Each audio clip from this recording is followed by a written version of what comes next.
21h à Yaoundé, mesdames, messieurs, bonsoir, peuple de l'Afrique, sentez-vous saluer, c'est votre tribune panafricaine. Vous en avez l'habitude, chaque lundi, lorsqu'il est 21h à Yaoundé au Cameroun, c'est Ouro Africa. Nous parlons du continent, nous parlons de l'Afrique pendant 1h30. Et ce soir, nous allons positionner nos objectifs sur justement des acteurs qui commencent à être principaux dans la saga politique sur le continent africain. On parle là de la jeunesse africaine en politique, qu'elle soit du Bénin avec Romuald Wadani, qu'elle soit du Sénégal avec Ousmane Sonko, Bassirou Diomaye Faye, qu'elle s'exprime au Cameroun avec Abraham Libi, Joshua Oshi et autres, qu'elle soit au Tchad avec Success Masra. La jeunesse politique s'exprime sur le continent. On va essayer justement de la mettre en valeur et de voir quelles peuvent être ses forces, mais surtout ses faiblesses aussi, à l'heure où l'on sait justement que le Cameroun, le Tchad, le Sénégal, la Centrafrique et l'Afrique en général est en parfaite mutation. On va parler de cette jeunesse-là qui essaye de faire bouger les lignes. Ce sera justement dans un moment, le temps du léger break.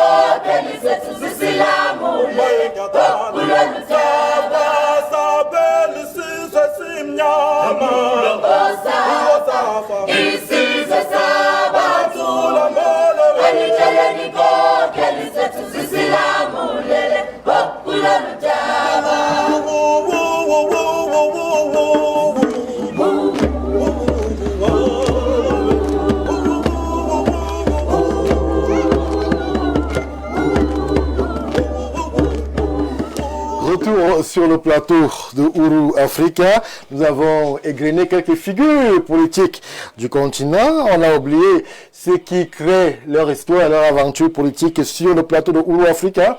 C'est pas un secret, le docteur Jean-Moïse Mbok nous accompagne. Lui aussi trace son chemin politique au Cameroun. Bonsoir docteur. Bonsoir Stéphane, c'est avec beaucoup d'humilité que j'accueille ce que j'entends là. Franchement, ça me fait chaud au cœur. Finalement, parce que faire de la politique, c'est un ensemble d'agrégats autour de soi, les médias, les politologues, et les hommes de la société civile que nous avons en face de nous, et naturellement les autres partis politiques, les hommes politiques. Donc je me retrouve dans un cadre avec beaucoup d'humilité et j'apprends. Me citer parmi ces cadors, ces personnes qui ont déjà fait... On met le curseur sur la jeunesse. La jeunesse, vous avez accompagné celui qui est arrivé deuxième à l'élection présidentielle au Cameroun. Vous avez quasiment, de but en blanc, déployé sa stratégie, organisé sa communication. S'il y avait eu succès du candidat Chiroma Bakary, ce succès aurait été quasiment moitié, je sais de quoi je parle, sur votre estampille. Ça veut dire qu'aujourd'hui, vous avez ce vécu-là de l'intérieur qui vous permet de vous positionner aussi comme acteur qui a un projet pour son pays.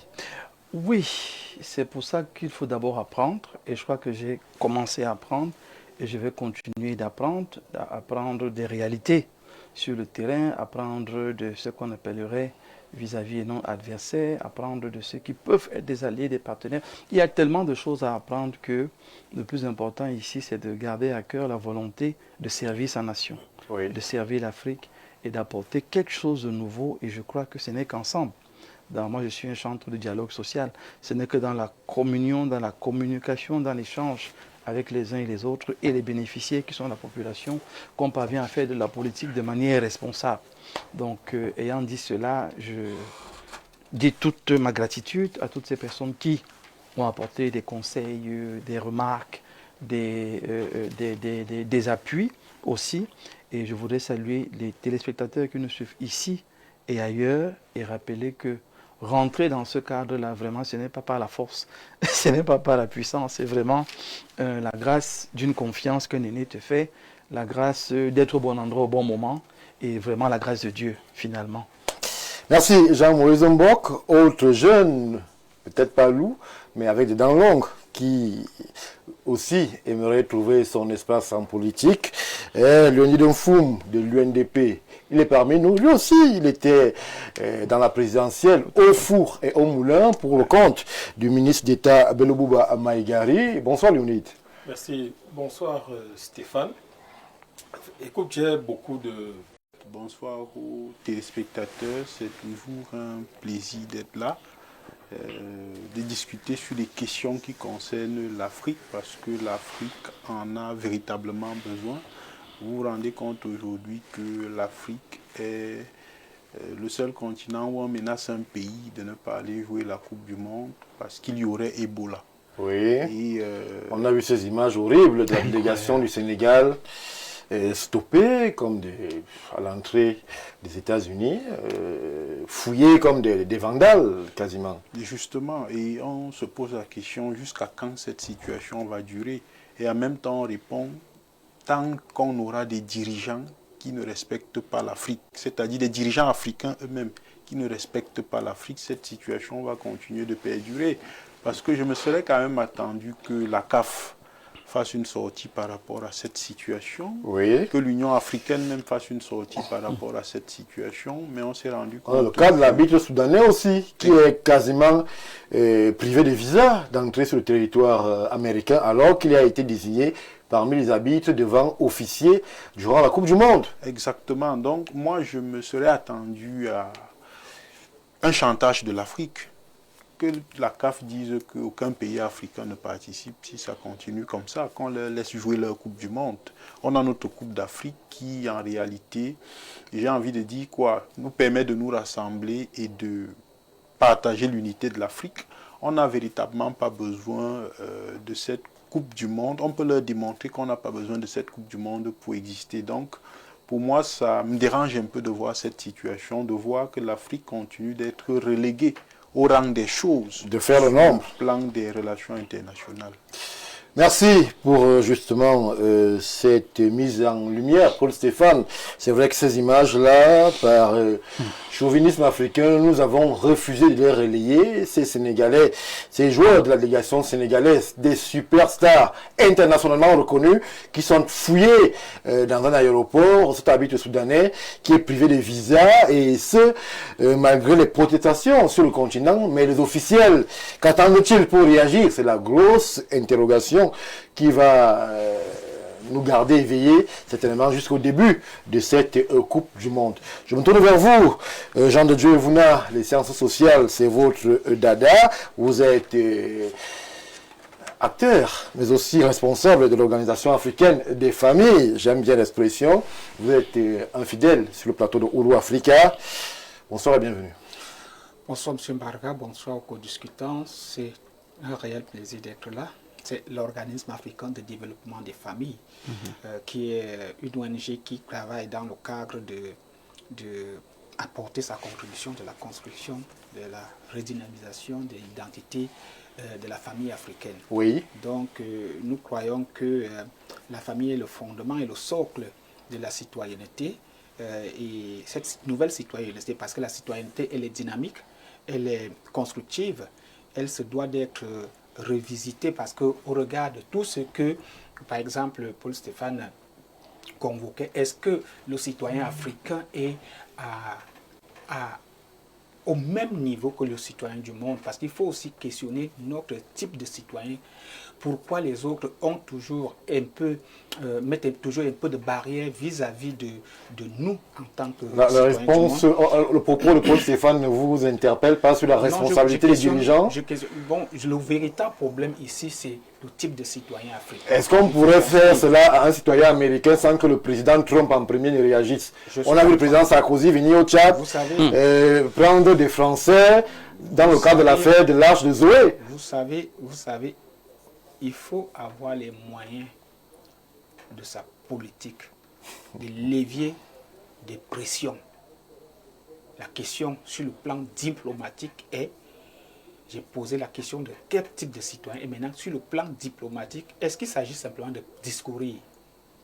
Non, nous ne sommes plus à un moment où, dès qu'un acte est posé, on se met à discourir. Il est question de poser la problématique et de questionner les mécanismes. Il pourrait avoir, Jean de Dieu, je reste bien un instant avec vous, il pourrait avoir une Coupe du Monde parfaite sans les 10 pays africains?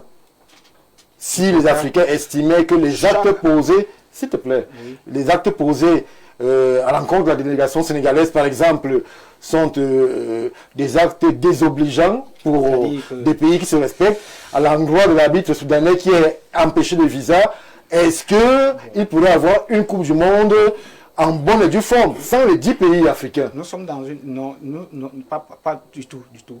Nous sommes dans une dynamique. Pourquoi les autres arbitres africains ont eu des visas? Non, moi je ne suis pas dans la question. Pourquoi les autres? Est-ce qu'il n'y a que... Il faut questionner la chose en profondeur. Est-ce que les gens entrent au Cameroun sans qu'ils ne soient contrôlés?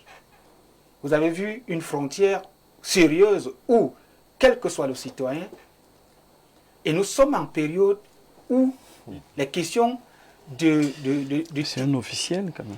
L'arbitre soudanais en question est le meilleur arbitre de la CAF, formule 2025-2026. C'est pas un inconnu, Jean de Dieu. Il y a eu d'autres arbitres africains qui ont eu des visas, oui. Est-ce qu'il est le seul arbitre? On connaît la position de l'administration Trump vis-à-vis du Soudan. Okay. En fait. Ok, justement, permettez-moi, j'ai convoqué la question de la qualité du citoyen. Est-ce que le citoyen africain aujourd'hui est à l'ère de la mondialisation? Quel type de citoyen avons-nous? Il faut aussi questionner en interne. Et c'est pour cela que la thématique d'aujourd'hui nous interpelle de poser quel type même de politique nous avons. Jean de Dieu, vous avez quel problème avec une star du football sénégalaise qui arrive à un aéroport américain, qui est fouillé comme un vendeur de drogue? On voit d'abord le citoyen, un citoyen du monde qui arrive avant de voir une star. Écoutez. On voit un passeport sénégalais qui arrive aussi. Oui, on voit un passeport sénégalais qui est citoyen d'un continent, d'un peuple. Il y a des aléas. Il ne faut pas embarquer les... Il faut permettre... Je vais dire quelque chose qui est... Nous sommes sur la question. Il faut permettre à ceux qui nous écoutent, il faut les amener à la réflexion. Et non pas de go à emballer des choses parce qu'il y a eu des scènes qu'on a présentées sur des réseaux sociaux. Il faut interpeller quels sont les mécanismes, quelle est diplomatique, qu'est-ce qui s'est passé, pourquoi la CAF n'intervient pas, pourquoi les pays, les dirigeants par exemple comme Convoque n'interviennent pas, ou jusqu'à présent, entre guillemets. Il faut simplement, moi je reste sur la citoyenneté de l'Africain. Vous imaginez un joueur français fouillé comme ça? Oui, écoutez, je répète, est-ce qu'il y a un aéroport sérieux au monde où on ne fouille pas les gens? Ils étaient quasiment... Écoutez, est-ce qu'il y a un aéroport sérieux au monde où on ne fouille pas les gens? Merci Jean. Mais soyons sérieux, on fouille partout. Et c'est même... si ça se passe comme ça là-bas, nos aéroports devraient appliquer la même chose. C'est tout ce que moi je demande. C'est-à-dire quoi? Quand un citoyen du monde entre chez nous, qu'il soit blanc, jaune, noir et autres, qu'il soit fouillé. Les Brésiliens sont entrés, n'ont pas eu le même traitement. Je ne parle pas des... Je ne sais pas qu'est-ce que vous appelez traitement quand je suis à un aéroport. Je ne sais pas si quelqu'un a été violenté. Je ne sais pas si quelqu'un a été jeté au sol. Tout ce que je sais, c'est que j'ai regardé des images où on mettait des appareils sur des gens autres et tout. Moi, je dis tout simplement que nous avons besoin de construire un citoyen du monde qui est respecté et qui se fait respecter. Un citoyen qui se respecte d'abord lui-même. Merci Jean de Dieu. Voilà. Merci pour la parenthèse. On va souhaiter que la situation puisse revenir à la normale, vu que les équipes africaines sont en train de préparer cet événement sportif majeur. On souhaite qu'elles soient traitées nécessairement au même pied d'égalité que les autres, qu'il n'y ait pas ces fouilles gênantes et contraignantes qui peuvent rappeler des méthodes d'une autre époque, alors que nous sommes justement en situation de mondialisation et peut-être même de globalisation. Une fois que je l'ai dit, on rentre tout de suite dans la thématique principale qui va nous interpeller. Ce soir, nous questionnons cette jeunesse politique africaine entre désolation, oui, désillusion même, et espoir, puisqu'il y a quand même des succès qui... naissent ici et là. Léonide, je commence par vous. Alors, on a pu voir du côté du Bénin, Romuald Wadani, un jeune, 50 ans, qui a succédé au président Patrice Talon, sans qu'il y ait la moindre effusion de sang, sans qu'il y ait la moindre casse. On a vu un positionnement un projet qui a été validé par le peuple béninois et qui s'est accompagné par l'arrivée de ce fringant président au pouvoir. Oui, je lui dis déjà toutes mes félicitations, bien que la jeunesse ne soit pas un critère de compétence. Et à lui particulièrement par rapport à son arrivée aux affaires, nous voyons bien tout le ménage que son prédécesseur et mentor a eu à faire tout autour de lui pour qu'il arrive. De couloir, une opposition... Ou si tu préfères, permettre à l'opposition de s'exprimer. Oui. Parce qu'un autre adage dit souvent, c'est de la guerre des contraires que naissent, comment dire ça, les bonnes idées. Tant qu'on n'a que la thèse et on n'a pas l'antithèse. Voilà pourquoi je dis aussi souvent, tu as convoqué un cas là tout à l'heure, le cas du Sénégal. Non, c'est pas mauvais qu'il y ait de l'émulation, il y ait de l'âpreté dans une scène politique. C'est très bien.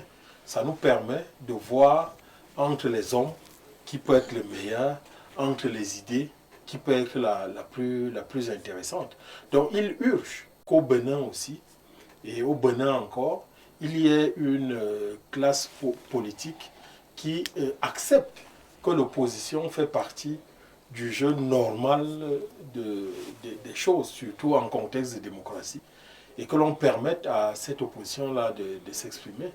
Sinon, c'est la qualité de la gouvernance dans ce pays-là qui va dépérir. Et ce n'est pas une très bonne chose. Donc, la règle, c'est quoi? C'est que le parti au pouvoir, ou bien la partie au pouvoir gouverne, Oui. et l'opposition relève les défauts de la gouvernance pour qu'elle puisse s'améliorer. Donc, merci. c'est ça la dialectique qu'il y a entre l'opposition et le pouvoir. Merci, merci, cher Léonide. Paul-Stéphane Menunga, ça c'est le cas qui est le plus emblématique d'une jeunesse qui arrive au pouvoir sans éclat de voix. Allons là où ça dérange un peu, allons du côté du Tchad. Je me souviens, il y a 2-3 ans, il était alors cité comme un jeune espoir, Success Masra, jeune leader tchadien, le parti des transformateurs, si mes souvenirs sont exacts, semblait être celui-là qui pouvait, et il l'avait d'ailleurs démontré, titiller un tout petit peu le maréchal Idriss Déby. Aujourd'hui, Success Masra a été condamné à quasiment 20 ans de prison. La justice tchadienne s'est exprimée. Pour ceux qui sont attentifs à ces arènes politiques-là, on a comme l'impression d'un gâchis par rapport à un potentiel qui était grand et qui peut-être, justement, ne s'est pas véritablement confirmé sur le terrain politique. Oui, j'ai envie de commencer mon propos en disant qu'il faut déjà analyser la façon dont Déby lui-même il est arrivé au pouvoir. En réalité, Déby fils, c'est un coup d'État constitutionnel. Parce qu'il y avait des institutions claires qui encadraient la vacance. En cas de décès du président de la République, on vous dit que c'est le président de l'Assemblée nationale qui assure l'intérim. Et si le président de l'Assemblée nationale ne peut pas assurer l'intérim, c'est par ordre de préséance. Ça veut dire que si on a 100 députés, jusqu'à ce que les 100 députés disent qu'on ne peut pas assurer la vacance. Ça veut dire et si les 100 députés décident donc de ne pas y être? Puisqu'ils n'ont pas décidé, on vous a sorti une charte de la transition. Et on a vu le président français aller adouber ce coup d'État. Vous comprenez qu'en fait, c'est un monsieur qui n'est pas venu pratiquer ce qu'on appelle l'adversité en politique. Il est venu pratiquer la politique de l'ennemi. Parce qu'en sciences politiques, on a deux figures. On a la figure de l'adversaire et on a la figure de l'ennemi. Dans la figure de l'adversaire, on ne détruit pas l'autre. Ce sont les idées qui s'affrontent. Or, dans la figure de l'ennemi, on détruit l'autre. On arrive même à le détruire physiquement. Alors, qui aurait été détruit? Est-ce que la justice tchadienne ne s'est pas exprimée après le passage de M. Success Masra à la primature? Il y a des faits qui ont été justement portés en justice et la justice s'est exprimée en condamnant Success Masra à quasiment 20 ans de prison. Nous tous, on connaît les décisions. Non, moi je ne connais pas. Je sais que la justice s'est exprimée au Tchad. Moi, je m'en réfère à ce qu'il y a eu un procès. Success Masra, qui était d'ailleurs défendu par ses avocats, a été condamné. Les décisions de justice dans les démocraties de tropiques sont généralement cosmétiques. Et l'erreur de Succès Masra a été justement de flirter avec le gouvernement de Déby. Je ne sais pas ce qu'il avait pensé quand il allait dans ce gouvernement, mais il fallait qu'il sache qu'en fait, on était en train de lui tendre un piège pour complètement le détruire, parce qu'il représentait un danger permanent pour Déby fils qui n'avait pas une réelle assise politique. Oui. Or, Succès Masra a travaillé, j'ai envie de dire quoi, son nom en politique. On a vu les actions qu'il a menées. Or, le seul travail de Déby fils en politique, c'était qu'il avait fait les guerres. Il était général. Ça veut dire qu'il n'avait véritablement pas... Dans un pays comme le Tchad, cela vaut son pesant d'or. Sauf que le Tchad a justement besoin de sortir de ce paradigme-là. Le Tchad a besoin aujourd'hui d'entrer dans le paradigme de la gouvernance, de sortir des questions de guerre. Parce que ça n'a rien apporté au Tchad jusqu'à aujourd'hui. Et vous allez donc vous rendre compte que il y a un paradoxe en Afrique par rapport à votre problématique. Un très grand paradoxe parce que quand vous lisez, vous faites les recherches, les statistiques vous disent que 70% de la population africaine est jeune. Oui. Mais quand également vous analysez, j'ai envie de dire quoi, les fonctions politiques en Afrique, vous allez vous rendre compte qu'elles sont gérontocratiques. Ça veut dire que ce sont les vieux. Si vous prenez le cas du Cameroun, où on a eu le dernier recensement en 2005. Bon Stéphane, moi je préfère que vous alliez un peu du côté du Bénin. On a quand même vu un gouvernement là-bas avec une moyenne d'âge acceptable. Là-bas c'est 45 ans au Bénin, le nouveau gouvernement béninois. Vous avez bien parlé du nouveau gouvernement béninois. Et le Bénin ne fait pas cas d'école en Afrique, ou alors l'exception ne peut pas être la règle, parce que le Bénin fait partie de ce qu'on appelle les exceptions. On ne peut donc pas prendre le Bénin comme un paradigme. Parce que la réalité en Afrique, c'est que ce sont les vieux qui dirigent. Et pourquoi les vieux dirigent? Parce qu'il faut crever l'abcès. Parce que la jeunesse en Afrique est plus dans la contestation que la participation. Ça veut dire que la jeunesse en Afrique passe le temps à contester au lieu de s'engager en politique. Elle a les moyens de participer. J'ai envie de vous dire que si Ousmane Sonko et Diomaye Faye s'étaient posé la même question, ils ne se seraient pas engagés. Oui. Si Oumyobé s'était posé la question des moyens, ils ne se seraient pas engagés. C'est ça le problème de la jeunesse, c'est qu'au lieu de participer, elle conteste sur les réseaux sociaux, elle conteste sur TikTok. Oui, alors qu'il faut participer. Participer signifie quoi? Il faut militer dans un parti politique, il faut accompagner la société civile, il faut s'inscrire sur les listes électorales, il faut aller voter, il faut même candidater aux élections municipales et législatives qui arrivent. C'est ça le problème de la jeunesse et c'est ça le paradoxe. C'est pour ça que vous allez vous rendre compte que quand vous observez, il y a beaucoup de contestations, mais à la fin, quand vous observez les résultats dans les urnes, ça contraste avec la contestation qu'on observe. Pourquoi? Parce que la jeunesse se limite simplement à contester et elle refuse de participer. Vous comprenez donc que quand vous convoquez le dernier discours que Diomaye Faye a eu à faire, oui, les jeunes doivent intégrer ce discours. Et même les hommes politiques, parce qu'il a dit quelque chose de pertinent dans son discours que j'ai retenu. Il a dit qu'on peut se succéder sans se détruire. Et c'est vrai. Parce qu'il faut savoir, et Léonide l'a dit, que dans un pays, faire la politique ou alors être d'un bord politique contraire que le vôtre ne signifie pas qu'on est ennemi. On a simplement des différentes manières de voir le développement de notre pays. Mais à la fin, nous tous, on veut que le pays soit développé. Oui. Mais c'est la manière qui nous oppose. Le cas sénégalais pourrait être un cas d'étude. Je reviens vers vous dans quelques instants, Paul Stéphane. Autant de prendre l'avis de, justement, Jean de Dieu Vouna.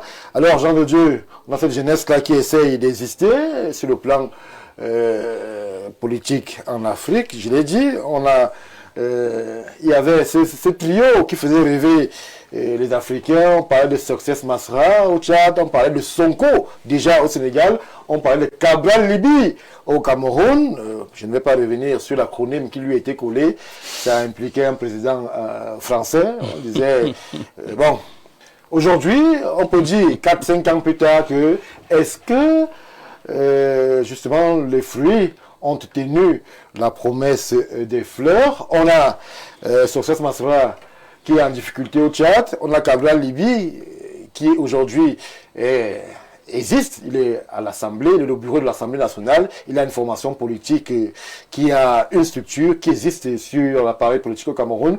On a Sonko qui est le tonitruant, président de l'Assemblée nationale du côté du Sénégal. Peut-on dire aujourd'hui que ceux qui avaient vu ont vu juste malgré la situation délicate de Success Masra? Stéphane Barga, j'aurais voulu que vous continuiez à citer que on a vu, on a un président de l'Assemblée nationale dans tel pays qui a 28 ans.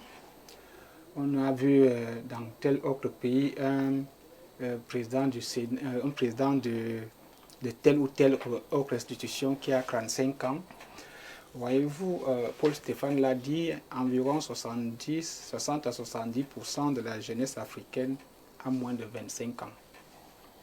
J'espère qu'il faut qu'on rentre dans ce qu'on appelle jeunes. Là, vous nous citez des hommes comme nous, certains qui approchent des 50 ans, certains qui ont plus de 50 ans.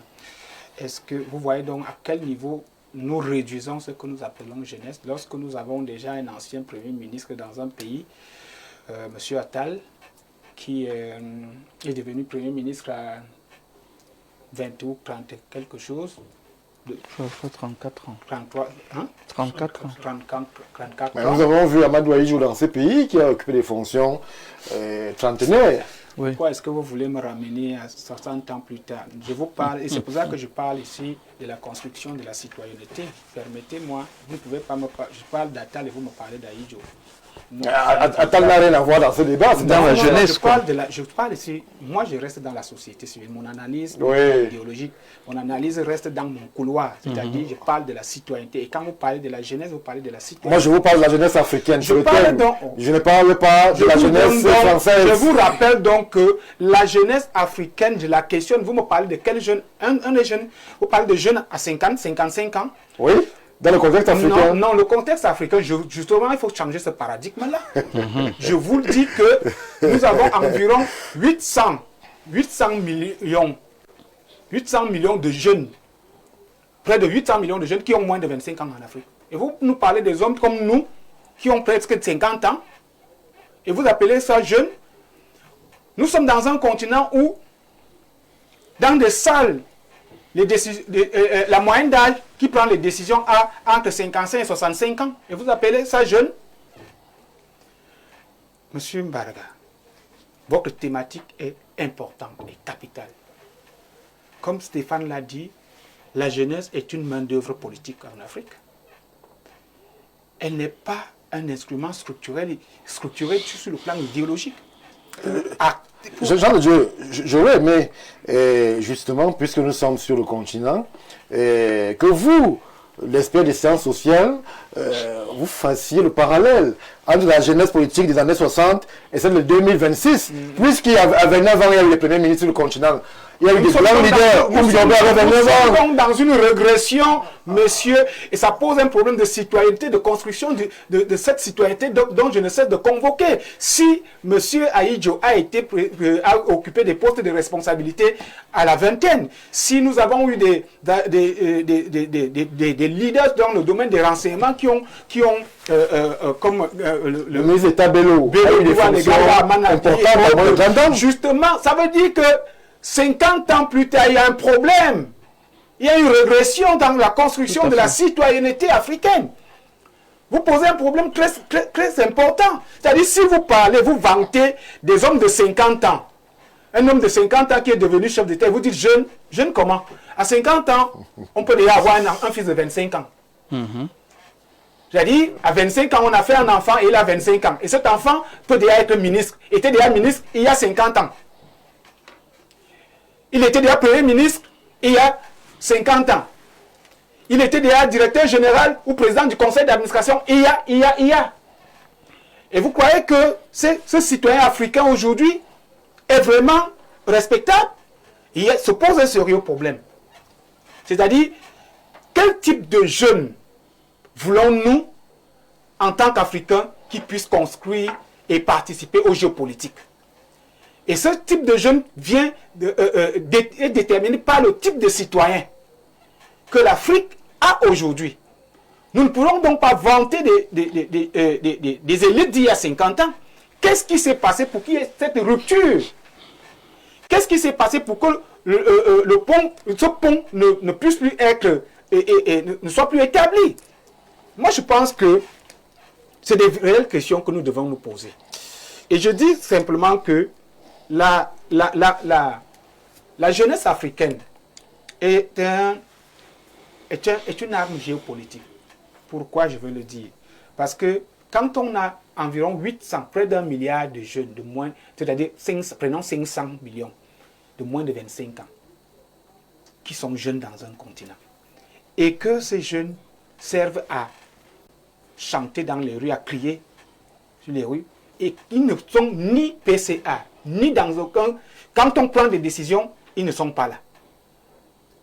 Ça veut dire que l'Afrique ne prépare pas son avenir. Pourquoi? Parce que à l'horizon 2050, la jeunesse africaine représente un levier géopolitique.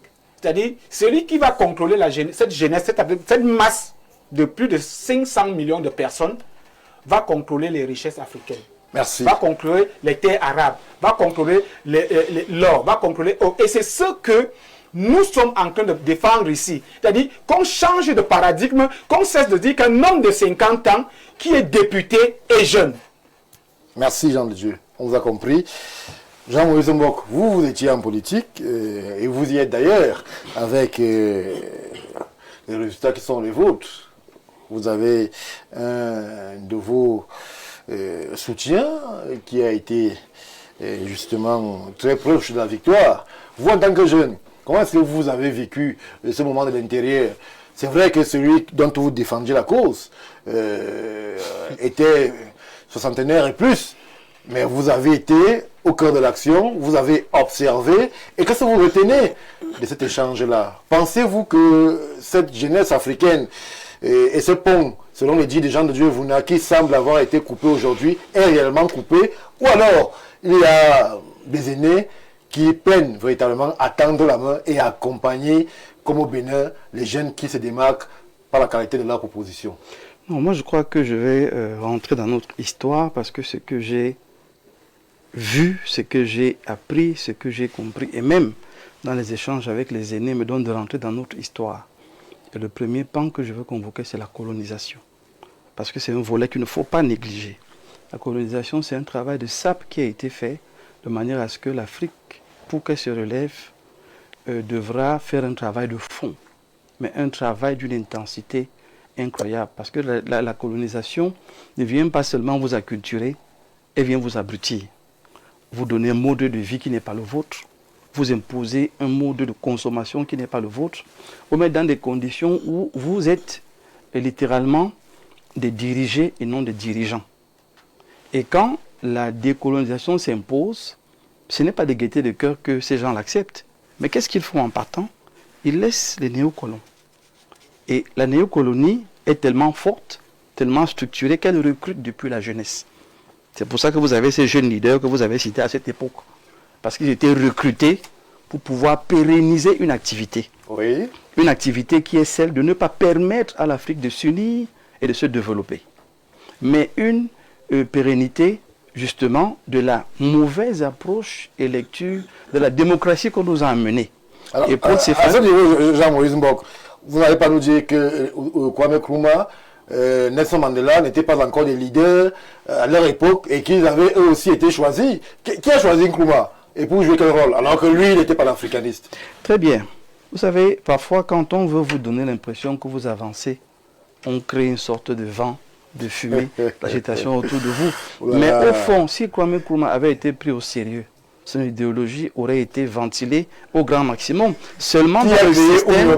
Attendez. Kwame Nkrumah, c'est trop loin. Oumiobe au Cameroun, Stéphane. leader visionnaire charismatique de l'UPC. Qui l'a créé? Stéphane, je vous dis, quand on rentre dans l'histoire, prenons les faits. La néocolonie entretient un système éducatif qui est inopérant localement. Donc on ne vous parle pas de vos héros nationaux. Dans nos cours d'histoire, on nous a parlé de qui? De Chiang Kai-shek. On nous a parlé de qui? Parce que justement, c'est un programme, c'est un projet, c'est une organisation pour vous mettre dans l'attitude des serviteurs. Parce que si on vous parle de Ruben Oumniobe, le nom est familier, c'est quelque chose que vous connaissez et vous pouvez facilement vous adapter à cela. Mais quand on vous parle de Napoléon, c'est lointain, Stéphane. Vous ne pouvez pas vous identifier à ce patronyme, à ce fonctionnement. Mais c'est fait à dessein. Je vous dis que la néocolonie est le principal problème de la démocratie et de la jeunesse en Afrique. C'est qu'il y a un logiciel qui est mis sur pied. Et là, je vais rejoindre le docteur et vous assure le type de citoyen. La néocolonie ne permet pas de fabriquer un citoyen responsable. La néocolonie ne permet pas d'avoir des leaders qui peuvent défendre un continent. Donc se mettre ensemble et défendre le continent. Donc que vous évoquez, c'est Jean-Moïse Mbok, a dit qu'elle est particulièrement inopérante du côté du Sénégal. Parce qu'on voit un leader, Ousmane Sonko, qui véritablement lui porte un discours qui est anti-impérialisme, anti-colonialisme, tout ce que vous connaissez. Est-ce qu'à ce niveau-là, on dit que lui, il a échappé à cette néocolonie-là, ou alors il a un charisme qui déborde et qui ne permet pas à ce qu'il soit infiltré? Rendons justice à la République du Sénégal. Oui. Le Sénégal a eu des WAD, des gens de la rupture, dans le dialogue, dans le narratif et dans l'explication. Le Sénégal a eu des Senghor qui rappelaient que, attention à vos émotions. Le nègre s'attache trop à l'émotion. Pourtant, l'étranger, l'occidental, lui, il est dans la raison, dans le développement, dans la science, dans la stratégie. Le Sénégal a eu des leaders qui avaient pour mission de fabriquer une société civile forte, en interne. C'est une volonté politique. Donc le Sénégal s'est affranchi par la qualité des leaders qu'il a eus. Et beaucoup de pays en Afrique de l'Ouest ont eu le même avantage. En Afrique centrale, le problème qu'on a, c'est qu'on a les mêmes dirigeants qui ont de la peine à pouvoir manœuvrer de manière à l'aise. Et ça fait donc que, moi j'ai envie de féliciter la jeunesse politique de l'Afrique centrale. Parce qu'il faut beaucoup d'intelligence, il faut beaucoup de force, il faut beaucoup de courage. Parce que je suis en train de convoquer le deuxième volet que Paul Stéphane a soulevé. Notre façon de mener la politique qui n'était même pas dans nos gènes. La politique qu'on nous a apporté de la bol pour dire voilà comment on devait faire la démocratie. Qu'on nous a apporté de la bol. La définition du néocolon, c'est que deux partis politiques doivent s'affronter. Jean-Moïse nous parlons de la jeunesse, surtout Stéphane, je mets d'abord les bases. Oui. C'est que nous suivons dans comprendre d'où vient le problème. Le problème est cerné, selon vous. Voilà. Moi, j'aime bien me référer à cette époque-là. Et ces leaders qui sont des référents, qui devraient être des référents pour la jeunesse africaine. Est-ce que Thomas Sankara a attendu que la néocolonie le félicite? On l'a vu. Il débarquait avec une chèvre à l'aéroport de Orly. On l'a vu accueillir des chefs d'État du monde et leur parler d'égal à égal. Qu'est-ce qui lui est arrivé en 2026. Qu'est-ce qui lui est arrivé après? Je crois que le capitaine Traoré est sur cette traces. Ben voilà. Qu'est-ce qui lui est arrivé après? C'est-à-dire que si on ne procède pas par la rupture pour repartir sur des bases comme celle de Nkrumah, comme le capitaine Traoré a fait pour celle de Sankara, c'est là qu'on aura des problèmes. Le Cameroun gagnerait à repartir sur les bases de Oumniobé, par exemple. Chacun de nos pays a eu des révolutionnaires qui avaient des idées différentes. Si Oumniobé est trop sulfureux, André Marie-Lida. Par exemple. C'est-à-dire que pour moi aujourd'hui, je ne fais pas de préférence au niveau des leaders qu'on a eus. Tant qu'on peut prendre une vertu, une valeur de l'un d'eux et que le pays évolue, ce sera intéressant. Ce que je vais dire ici, Stéphane, il ne faut pas le prendre à la légère. C'est que le climat politique a été tout de suite clivé à son entrée par les néocolons qui ont fabriqué la politique de l'adversité, de l'inimitié même en fait. C'est-à-dire que est politique celui qui est dans mon parti politique. Celui qui est en face, c'est un ennemi qu'il faut détruire, qu'il faut abattre, qu'il faut réduire, qu'il faut ruiner, qu'il faut mettre en très haute difficulté. Cette façon de faire dont la politique ou la démocratie, selon comme vous voulez, a entraîné un ensemble de problèmes qu'il fallait résoudre. Vous avez des Africains qui ont dit que moi je ne cède pas la menace. Votre façon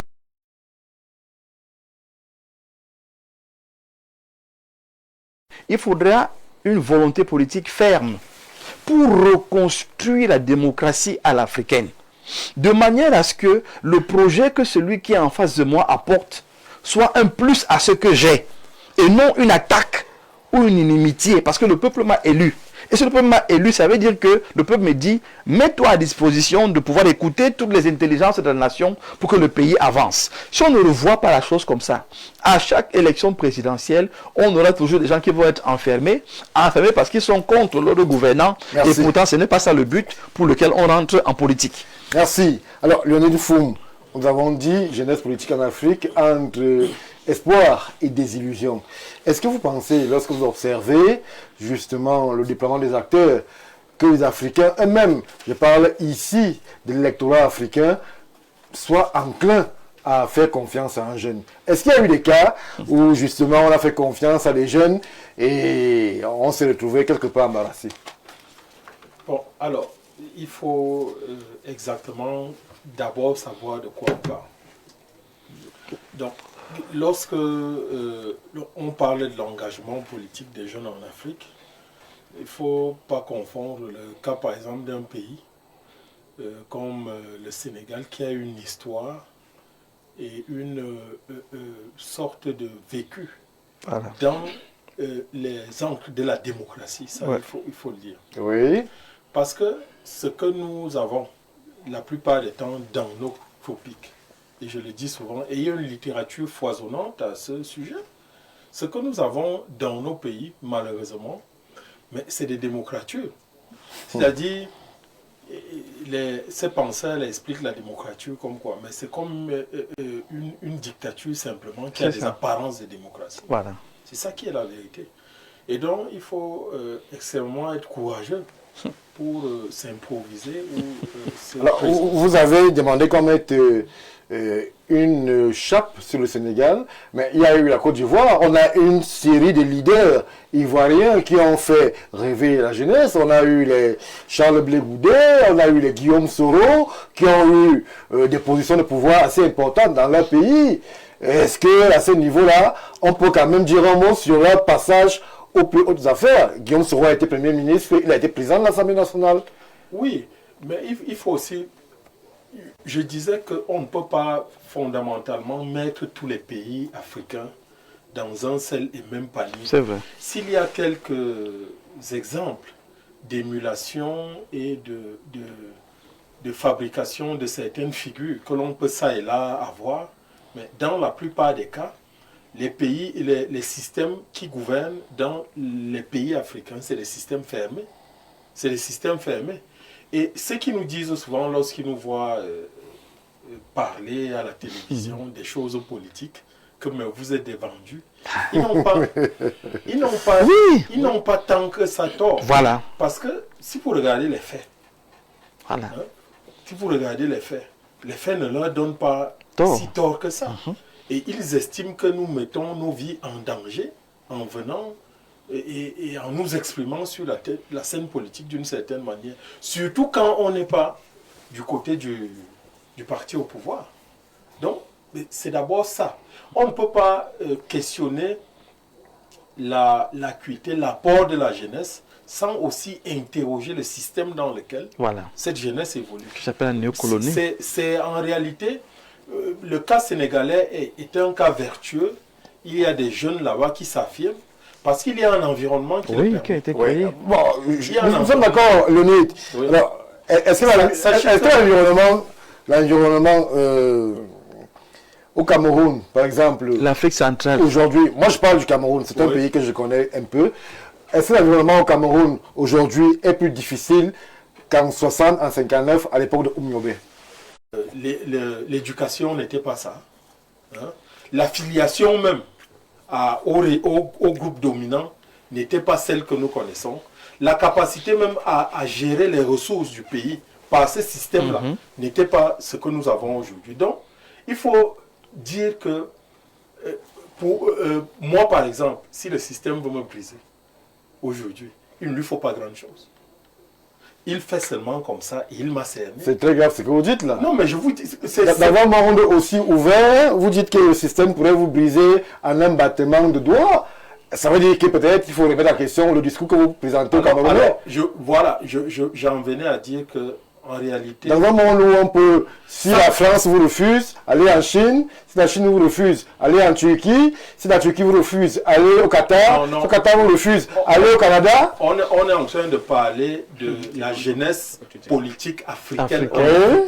Qui se revendique de l'être. En Afrique, créer des systèmes qui permettent aux jeunes Voilà. de s'exprimer. Voilà. Je crois que c'est ça votre thématique. Nous sommes d'accord. Oui. Donc, moi, j'étais en train de vous dire que nous sommes dans un système, nous sommes dans des systèmes locaux ici, là, où on n'admet pas la différence. On n'admet pas les voix contraires. Et c'est fait pour que tu le ressentes dans ton être, à l'intérieur de toi.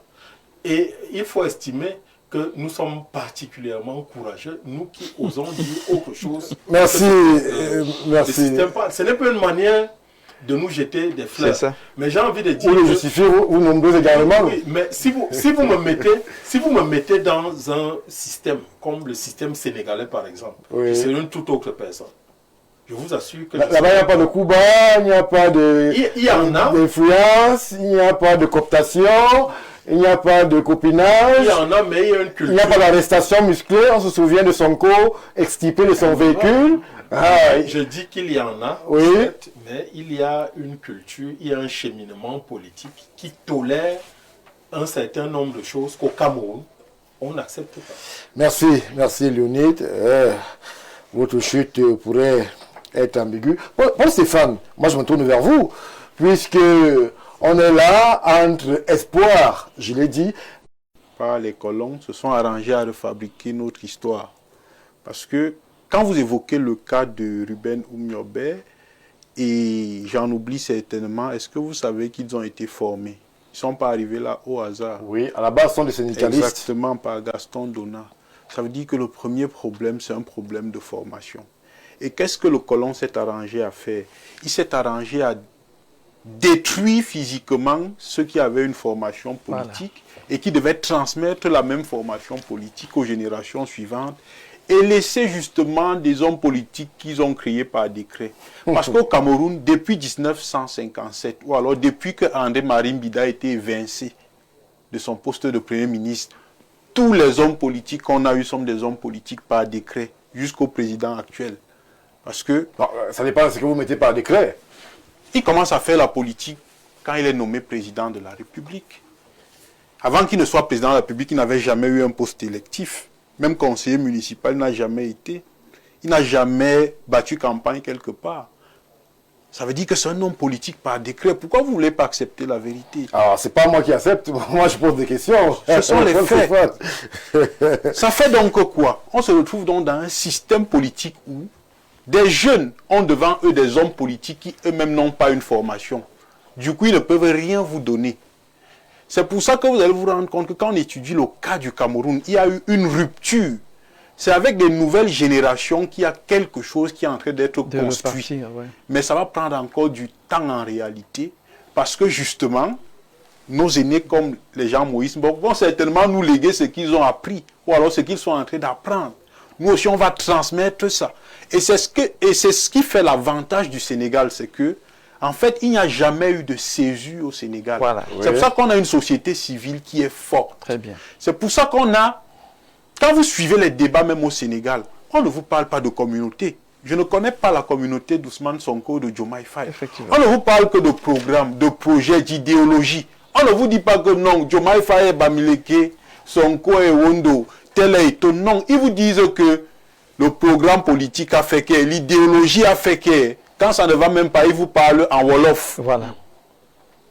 Vous voyez donc la différence entre ces pays-là et nos pays. Donc vous comprenez qu'aujourd'hui, le véritable problème de la jeunesse en politique, surtout dans les pays d'Afrique centrale, c'est que la jeunesse est orpheline en réalité. C'est comme un enfant qui est né, il n'a pas de père, c'est la nature qui l'éduque. Et quand il grandit, il se rend compte des erreurs qu'il a eu à faire, ça lui donne une éducation, et il va donc transmettre ce qu'il a eu à apprendre par le mécanisme de la nature à ses enfants. C'est pour ça que j'insiste que ça va nous prendre du temps. Et je veux sortir quand même en apportant une certaine précision par rapport à Ruben Oumiobe. Oui. Il n'a jamais pensé faire la résistance. Et les gens lui ont même fait des reproches. Parce que dans l'UPC, il y avait 2 ailes. Il y avait ce qu'on appelle l'aile dure, qui pensait qu'il fallait faire la guerre. Oui. Et il y avait l'aile idéologique qui était portée par Ruben Oumniobé. Pour Ruben Oumniobé, il pensait qu'on pouvait acquérir l'indépendance sans faire la guerre. C'est ça. Et à un certain moment, ses confrères lui ont même fait le reproche d'avoir refusé de faire la guerre. Parce que il y a justement, et il l'a dit, et ce n'est pas bien pour le Cameroun, il y a cette fausse histoire qui est pervertie par rapport au nom de Ruben Oumniobé. Je vous dis, s'il avait voulu faire la guerre, il aurait fait la guerre. Mais il avait toujours dit qu'il ne fera pas la guerre pour que le Cameroun acquiert l'indépendance. Et il faut savoir qu'on a voulu le confiner uniquement En zone Bassa. en zone Bassa et au registre de nationalistes. Non. Oumniobé a une dimension panafricaniste. La preuve en est que il était vice-président du Rassemblement démocratique africain. C'est ça.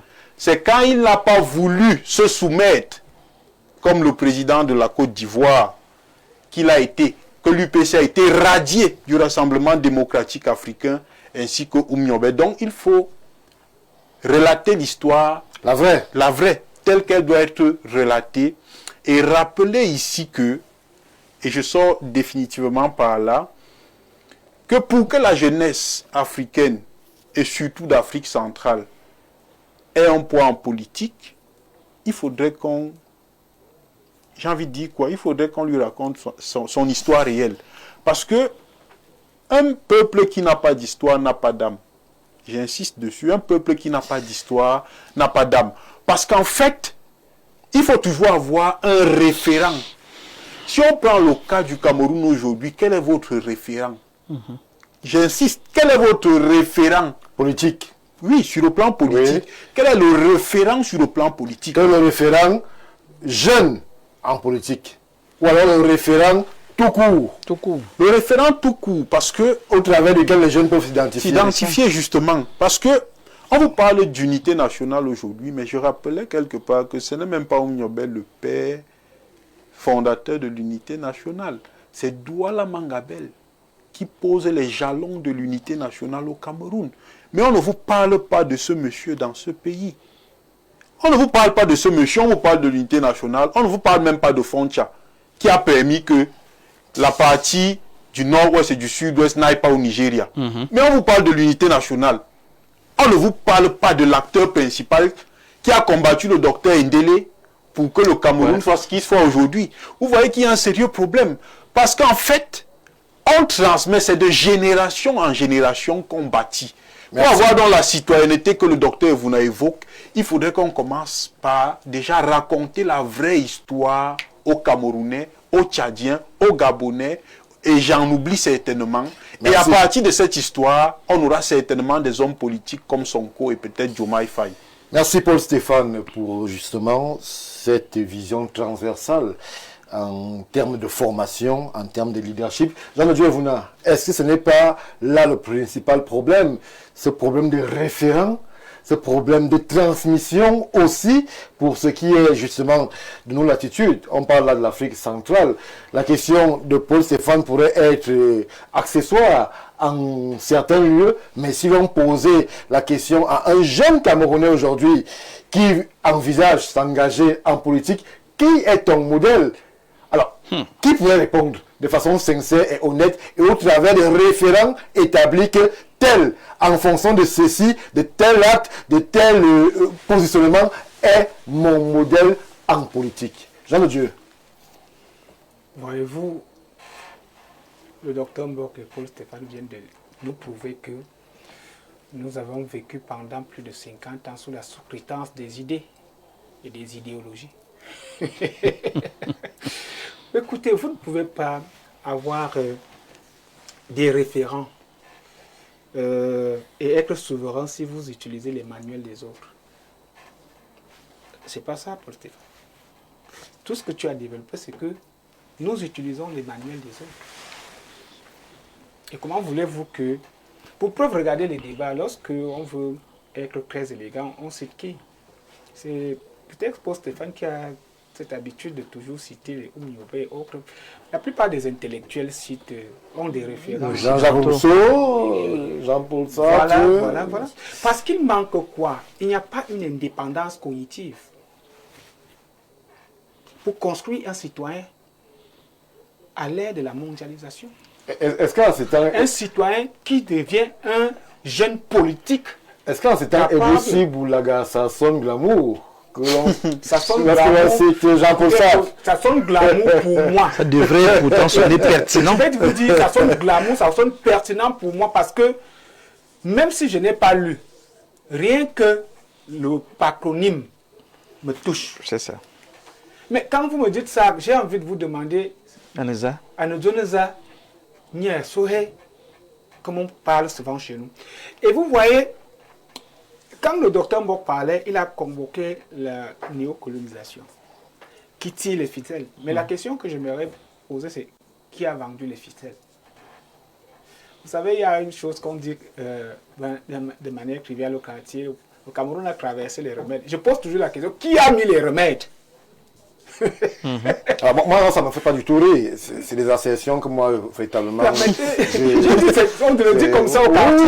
On le dit au quartier, mais un pays sérieux ne se construit pas à travers les pareils. Nous sommes donc dans la construction ici, en faisant des propositions. C'est pour ça que nous disons que nous voulons quitter de la sous-critance des idées et pour entrer dans la dépendance cognitive en fabriquant nos propres manuels. C'est en cela que le jeune politique pourra se référer. Pour le moment, il n'y a pas. Et pour cela, qu'est-ce qu'il faut créer? Il faut créer des écoles. Qu'est-ce qui manque aux jeunes leaders d'aujourd'hui? Les Joshua aussi, les Cabral Libi, les Nouran, Il leur manque Ngoïsi et autres, pour être des référents pour la jeunesse qui a arrivé. Ils sont quand même d'affaires. Ils sont députés, ils sont connus, ils sont présidents du parti. Il leur manque cette formation que Paul Stéphane, le politologue, vient de convoquer. C'est-à-dire cette formation que... ils n'ont pas d'ancrage idéologique. Non, pas d'ancrage. Mais c'est de ça que je parle là. C'est-à-dire il nous faut des écoles de gouvernance, de politique de gouvernance qui vont former des jeunes. Comme il a parlé de Oumniobé, c'est ce qu'il nous... Il nous faut des think tanks sur le paradigme africain, avec des réalités africaines. Il faut aussi, deuxième axe, il faut changer les institutions africaines. Elles sont vieilles. Je vais vous prendre un exemple. Paul Stéphane, à l'introduction, il a parlé de quoi? Il a parlé des citoyens africains qui sont malmenés. Les gens ont cru que j'étais contre ce qu'il disait. Je vais vous dire, pourquoi les institutions africaines ne peuvent pas réagir? Parce qu'elles sont vieilles. Elles parlent aux États et non aux jeunes. Non, elles sont même inadaptées. Voilà, justement, elles parlent aux États et non aux citoyens. Et ici, votre thématique convoque et questionne le jeune politicien qui est un jeune citoyen. Vous allez voir que tout ce que la CEDEAO, la CEMAC, l'UA et autres, leur conclusion, c'est sur les États. C'est-à-dire le citoyen n'est pas... C'est-à-dire il n'y a pas réellement une volonté de construire ou de façonner un type de citoyen, de le façonner, de le former, afin qu'il soit à l'ère de la mondialisation ou de la globalisation, capable de faire face aux enjeux géopolitiques, géoéconomiques, géostratégiques de l'heure. Et c'est pour cela que il faut créer ces écoles et ces temps, comme les Oumniobo ont été formés. Et c'est ce que nous proposons ici. Voyez-vous, si, je prends un exemple, nous attendons un gouvernement dans notre pays. Je prends un exemple simple. Si on met 30% de jeunes, c'est-à-dire tout parti politique confondu, si on a 30% de jeunes parlementaires, c'est-à-dire de 25 à 35 ou 40 ans. Parce que moi je considère que quand tu as déjà mon âge, c'est normal que tu sois député. Quand tu as mon âge, c'est normal, ça veut dire que j'ai un parcours. Quand on a l'âge du docteur Moïse, quand on a l'âge ce n'est plus une question de jeune. Écoutez, pour moi, Cabral n'est pas jeune député. Il est député. Parce qu'il a un parcours et à son âge, on doit l'être. Mais si nous misons par exemple, aux prochaines élections, et qu'on se dit au Cameroun, par exemple, et ça c'est la volonté du régime, c'est-à-dire quoi? 20% de parlementaires, entre 25 et 35%. 20%, je veux dire 30% de ministres, de postes de gouvernance, de jeunes, entre 25 et 40 ans. Conseil d'administration, la même chose. Je vais vous dire quelque chose. La vision, je veux dire, la vision ne se fait pas à l'âge, c'est l'institution qui rend mature. Merci. Et il est donc question ici de miser sur la jeunesse en faisant confiance. Mais qu'est-ce qui rendra le jeune mature? C'est les institutions fortes, parce que c'est les institutions qui sont capables de rendre un homme mature et non l'âge. Parce que les gens vont dire, les jeunes sont immatures. Mais si on met un jeune de 35 ans comme Premier ministre, je vais vous dire, en 6 mois, il saura que on ne va plus danser, on ne fait plus ceci, on ne fait plus cela, et l'institution va le façonner. Vous souhaitez qu'on mette un danseur Premier ministre au Cameroun? Je parle ici, je ne parle pas de figure de style. Je parle de figure de style. Merci Jean. Donc je vais rappeler je vais interpeller qu'en responsabilisant les jeunes, les institutions les rendent matures. Ce n'est pas l'âge qui fait la vision, c'est les institutions qui rendent quelqu'un mature. Merci. Les jeunes, justement, répondent à ce qui est dit sur ce plateau. Bonsoir Stéphane. Le nouveau paradigme qui est en train de s'imposer au monde entier, qu'on soit jeune ou pas, est l'appropriation de l'intelligence artificielle et celle de la robotisation. Les jeunes et les moins jeunes vont être remplacés à court terme par la machine, y compris en politique. Le grand remplacement arrive dans tous les domaines. Il nous faut comprendre les enjeux afin d'y faire face, que l'on soit jeune ou pas. Merci pour la contribution. Bonsoir au plateau. L'espoir dans certains pays tels que le Sénégal, oui, le Cameroun, le Gabon et les autres pays d'Afrique centrale ont encore beaucoup d'efforts, trop d'efforts à fournir. Néanmoins, une grande partie de la jeunesse politique africaine n'est pas très mature politiquement pour animer et occuper des responsabilités irrelatives. Je précise que cette contribution nous vient du Gabon. On en prend une autre rapidement. Bonsoir, ici c'est Dave et Oudou depuis Damas. Pour ma contribution, je dirais que la jeunesse africaine n'est pas apolitique. Elle est juste apartisane. Elle croit encore au pouvoir, mais elle ne croit plus au parti. C'est ça la tension entre espoir et désillusion. Jean-Moïse Mbok, les jeunes parlent. Chacun essaye d'exprimer un ressenti entre justement une ambition politique et la réalité qui est celle du terrain où dans certains meetings, ce sont les jeunes qui portent les chaises et qui font les tentes et qui ne s'expriment même pas. Alors, comment est-ce qu'on parvient à construire donc une jeunesse politique à la Oumiobe qui avait cet ancrage idéologique et qui était très tôt préparé déjà à prendre le pouvoir? La première chose que je vais conseiller à ceux qui sont à Yaoundé, c'est d'aller au musée national. Qu'ils fassent un tour au musée national. Il y a quand même un pan de l'histoire qui est relaté. Moi, j'ai fait un tour il y a 2 semaines. J'étais impressionné parce que les équipes, justement, qui expliquent les différents parcours, prennent la peine de parler de l'histoire du Cameroun dans sa globalité, en tout cas, sans détails forts. Ça, c'est la première chose.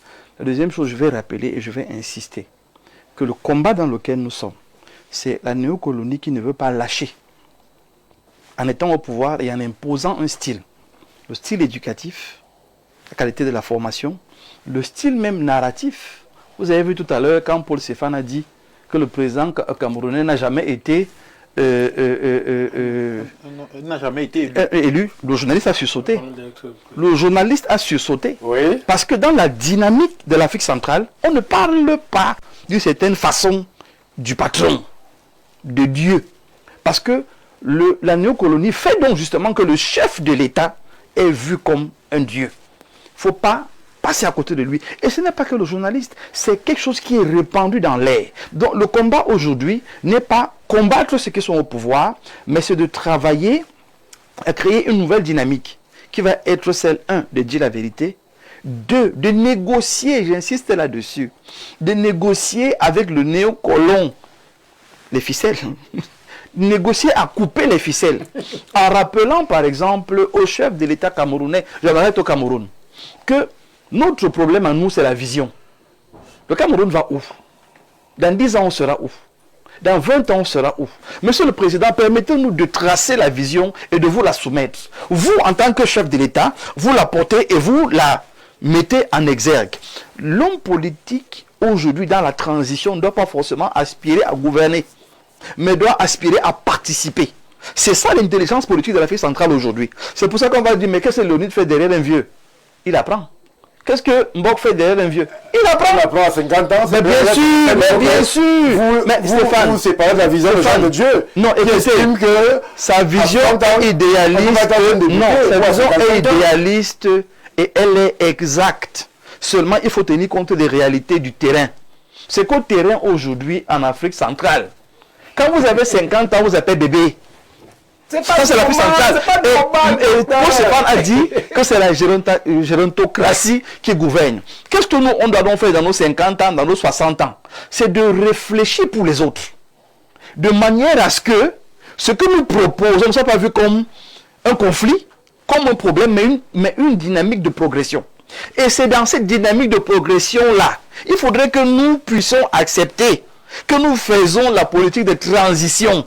C'est à nous de l'accepter. De manière à ce que ceux qui viendront plus tard trouvent un terrain de communication propice, un terrain d'expression sécurisé, de manière à ce que celui qui entre en politique est même couvert. Les jeunes qui vous regardent pourraient être abasourdis.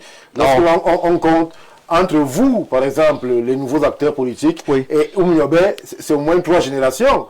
Si vous dites que vous êtes encore là pour apprendre derrière un homme de 75 ans, je vous donne 2 indicateurs. On peut quand même s'interroger sur l'ambition de votre génération. Je vous donne 2 indicateurs. Oui. Premier indicateur dans nos colonies, c'est qu'on ne contrôle pas notre monnaie. Ça veut dire qu'on a... Ah non, on n'a jamais été libre. Stéphane, on n'a jamais été libre. On ne contrôle pas notre éducation. On n'a jamais été libre. C'est notre combat aujourd'hui. Mais c'est pour ça que je vous dis, quand vous nous invitez, permettez-nous de dire ce qui est sur le terrain. Ne venons pas rêver, fantasmer et embrouiller les jeunes qui nous suivent. Ceux qui nous suivent aujourd'hui doivent suivre une vision. Ceux qui nous suivent doivent suivre une dynamique. Ceux qui nous suivent ne doivent pas suivre le pouvoir. Parce que justement, on a fait croire à l'homme politique que entrer en politique, c'est vouloir être président. Ce n'est pas forcément ça, Stéphane. Entrer en politique, c'est par exemple, et j'ai beaucoup aimé ce que Léonide a dit tout à l'heure, il est stratège. Dans la stratégie, c'est quoi? C'est la formation, c'est l'éducation, c'est l'élaboration des politiques et des programmes qui permettent d'évoluer. Notre but, c'est ça, Stéphane. C'est qu'il faut qu'on reconnaisse que les Nidjon Fundi sont entrés dans le charbon. Il fallait lutter. Parce que ce qu'on a présenté comme démocratie, c'était la bagarre. C'était la fête du plus fort. Donc pendant toutes ces années, tous ceux qui sont venus après lui, Stéphane, jusqu'à Maurice Kamto, actuellement c'est la bagarre. Issa Tiroma, c'est la bagarre. Cabral même s'est esquivé un peu. Joshua aussi s'est mis un peu de côté. Mais allez observer ceux qui ont 20 ans, 30 ans. Dans l'arène politique, c'est la bagarre. Il faut donc aujourd'hui qu'on dise aux jeunes qui nous suivent que ce n'est pas que ça. Il y a autre chose. Et c'est à ça que nous servons. Et l'autre chose, c'est que si je ne suis pas d'accord avec la logique de bagage, je démissionne. C'est ça ce qu'on enseigne. Donc je ne fais pas que parler, je démontre ce que je dis. De manière à ce que vous qui venez demain, vous devez comprendre que le Cameroun est indivisible. C'est pas parce que ce n'est pas moi qui suis au pouvoir qui doit se casser. Non, c'est que le pays doit avancer. Maintenant, ma participation, mon rôle, c'est quoi? C'est que quand Paul Stéphane Menunga parle, il a une lecture holistique de la vie politique et même de la gestion du Cameroun. Je dois l'écouter. Je ne dois pas me dire, mais qu'est-ce que ce jeune a me dit? Non. Et c'est ce que nous devons dire. Quand Léonide parle, je n'écoute pas l'UNDP. J'écoute un homme politique qui a quelque chose à proposer et que je peux prendre pour que je sois meilleur. Un jeune politique. Maintenant, quand on a inculqué cette dynamique à la jeunesse, Stéphane, pour dire, l'autre qui se met en face de vous n'est pas votre ennemi. Vous devez l'écouter pour comprendre et non l'écouter pour vous justifier, vous expliquer, pour vous défendre. Dès qu'on rentre dans cette dynamique-là, on tombe dans le cadre des leaders qui doivent se mettre ensemble. Parce que depuis des années, nos leaders ont toujours pensé que être ensemble, c'est un problème. C'est pour ça que l'Union africaine... Les jeunes leaders politiques africains, nous sommes au Cameroun, au Cameroun parviennent à justement parler d'une seule voix. Mais nous avons vu la présidentielle. On a vu des débats ici avec des nouveaux venus à l'élection qui à la fin se sont séparés avec des bruits, des bottes et des casseroles à n'en plus finir. Le cas FDC avec Denis Emilien et il y en a d'autres. Il y en a d'autres. On a vu. Nous sommes d'accord. Mais ce que je veux dire en tant qu'homme politique, et Lodi ne va pas me contredire, c'est que nous avons réussi en 2025 à créer une dynamique responsable. Souvenez-vous que les élections d'avant, on venait insulter Paul Biya, insulter son âge et compagnie. 2025, tous les partis politiques se présentaient. Voici ce que c'est que l'UNDP. Voilà où l'UNDP va mener le Cameroun. C'est une dynamique. C'est une dynamique qu'on a construite. Non, mais c'est ça que je parle. Les jeunes politiques ont essayé donc d'aller dans le sens de l'union que vous préconisez. J'ai dit donc oui. Je vous réponds de manière péremptoire oui pour deux choses. Premièrement, la coalition des moyens. On en parlait pendant toute l'élection présidentielle. Oui. Et ça a plus ou moins marché. Non, puisqu'il y a eu plusieurs réunions, le Fumba, on avait plusieurs partis politiques et d'autres. Il y a eu cette réalité qui est un construit permanent. Je vais sortir en disant simplement que ce que nos jeunes doivent retenir de l'élection 2025, c'est que la nouvelle dynamique, c'est une dynamique de concertation. C'est une dynamique du respect de l'autre. C'est une dynamique de protection même du pouvoir. Le pouvoir en place doit protéger les hommes politiques et non donner l'impression qu'ils sont embastillés. Et puis la politique, ce n'est pas une affaire de détruire le pays. Ce n'est pas une affaire de ramasser les armes, de fabriquer vous appelez ça quoi, les PV et ainsi de suite. Mais c'est une affaire de travail sur le terrain et d'avoir une offre politique claire, lisible et accessible. Quand on a fait ce travail, l'âge ne compte plus. C'est la vision qui compte, c'est le projet qui compte, c'est se mettre ensemble qui compte et c'est le pays qui compte à la fin. Merci. Le temps va désormais nous manquer. Oui. Mais la question de la jeunesse au pouvoir, elle pourrait être toute une thèse, puisque les exemples malheureux et heureux peuvent se décliner à foison. Mais aujourd'hui, lorsque vous observez, prenons la jeunesse d'Afrique centrale, la santé vous prête à assumer le pouvoir. A-t-elle suffisamment été forgée à l'expérience des épreuves? A-t-elle suffisamment été éprouvée par des situations? Le président Paul Biya, d'ailleurs, il le disait avec beaucoup de sourire, que lorsque lui, il arrivait aux affaires, on ne donnait pas 3 mois.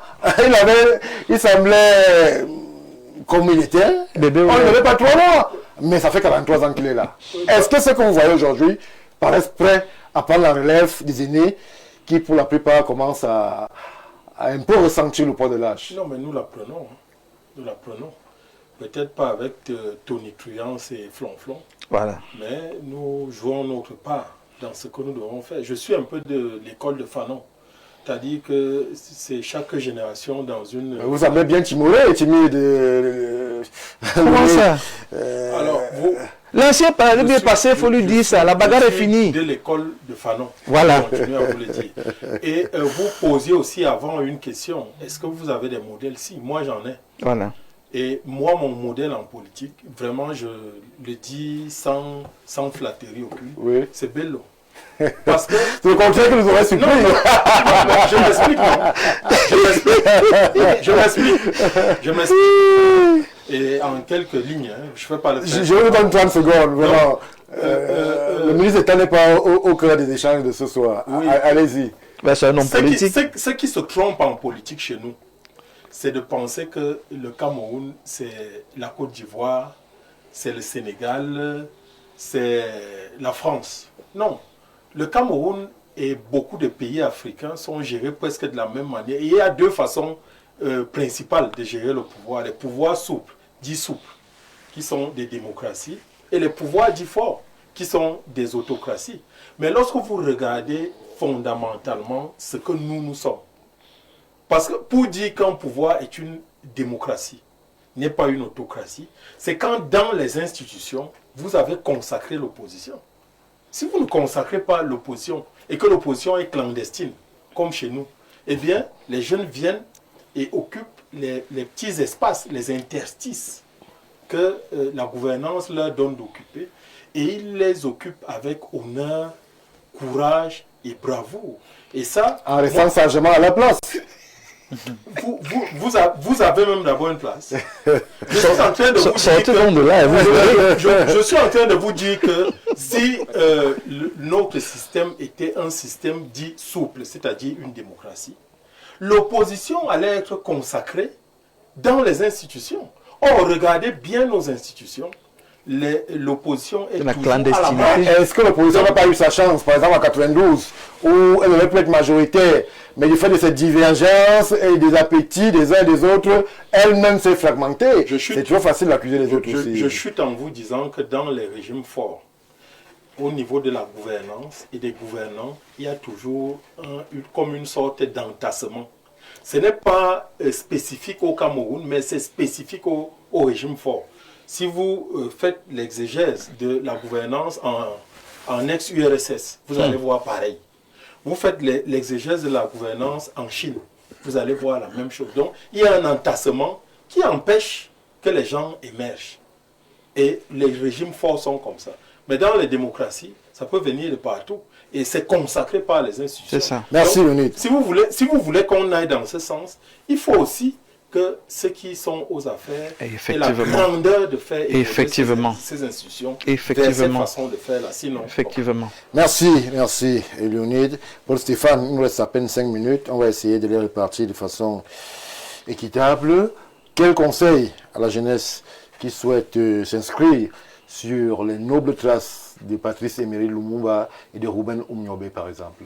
Non, il faut simplement dire à la jeunesse, surtout à la jeunesse camerounaise et celle d'Afrique centrale, que c'est Umnyobe qui disait ceci, je le reprends: tout est politique. Il dit que celui qui dit qu'il ne fait pas la politique a dit qu'il a envie de mourir. Il précise que parce que l'école est politique. Pourquoi? Parce que même pour baisser le prix de la scolarité, c'est une décision politique. Décision politique. Le prix de l'huile au marché est politique. Pour baisser le prix de l'huile au marché, c'est politique. Donc les jeunes doivent comprendre aujourd'hui que se mettre en dehors de l'activité politique en réalité, c'est accepter sa misère, c'est accepter sa clochardisation et c'est accepter même sa mort. Faire la politique ne signifie pas faire la guerre. Merci Paul Stéphane. Jean de Dieu, une minute. Les jeunes doivent prendre leur place d'architecte. D'architecte, pas de suiveur, pas de rêveur, pas de gens qui accompagnent.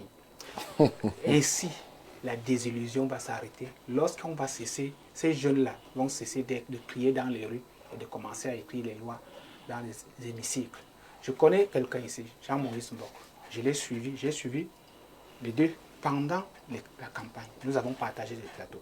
Vous, Jean-Maurice, vous, Lionel, vous croyez que vous êtes encore au stade de suivre et d'apprendre? J'ai dit non. Vous êtes un architecte de la communication et de la stratégie politique. Vous êtes un idéologue. Vous croyez que j'attends encore Paul Stéphane dans 10 ans sur les plateaux de télé? Je refuse ça. Et je vous regarde en face, je dis, Paul Stéphane est capable de gérer et de gouverner et de prendre un poste. Il est assez vieux au regard de son intelligence. Et vous êtes un maître.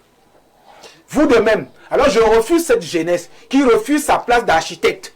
Et dire que j'apprends encore à 50 ans. Je n'apprends plus. Merci Jean de Dieu. Je vous donne votre minute. Écoutez, c'est bien de le dire et je suis d'avis. Seulement, il faut qu'on comprenne qu'une nation, c'est quand même les deux pans entre ceux qui gouvernent et ceux qui sont gouvernés. Et il faudrait aujourd'hui qu'il y ait une volonté globale, surtout celle des gouvernants, d'intégrer ceux qui viennent après et pour qu'on puisse aller en avant. Mais j'insiste sur la vision parce que quand les gens sont intégrés dans le cadre de la vision, que le pays se porte bien, il y a un peu cette affaire de tribus, des régions, de villages, mais il y a une affaire de développement concerté et voulu. Donc le Cameroun a toutes ses chances, l'Afrique centrale a toutes ses chances de prospérer. Il faudrait que les gouvernants intègrent que ceux qui sont en face ne sont pas leurs ennemis, mais ils ont une autre façon de voir qui devrait les enrichir dans ce qu'ils font aujourd'hui. Oui, on nous donne des postes, nous allons travailler, mais nous sommes également disposés à accompagner ceux qui auront des postes. Merci. Nous sommes au service de la nation. Merci. Leonid, une minute et on a achevé. Je veux chuter en disant que tant que des hommes se lèveront, même dans des situations difficiles, parce que, dites-vous bien, ce n'est pas une sinecure que de faire de la politique au Cameroun. C'est extrêmement difficile, même dans nos familles. Lorsque nous quittons, nous venons dans une émission comme celle-ci, les gens tremblent à notre place. Donc, mais, si nous avons ce courage-là, c'est que, bon, c'est aussi vrai que dans la distribution de la parole, il y a une certaine intelligence qu'il faut savoir développer. C'est aussi ça la politique de manière pratique. Merci. Donc, si les jeunes savent se lever chaque jour et faire un tout petit quelque chose chaque jour, ils verront que même s'ils ne sont pas à étudier, ils auront contribué à faire évoluer. C'est ça. Merci, Leonid Mfoum, pour justement ce conseil qui amène les jeunes à se lever et chacun à son niveau espérer développer la terre, à terre-mère, le continent d'Afrique. Lorsque je l'ai dit, je remercie tous ceux qui nous ont suivis de par le monde, tous ceux qui nous ont regardés du côté de Dakar, de Libreville, de Brazzaville et de Kinshasa. Merci, Ouro Africa. Rendez-vous est pris lorsqu'il sera 21h lundi prochain sur Info TV. Bien le bonsoir. Simnyama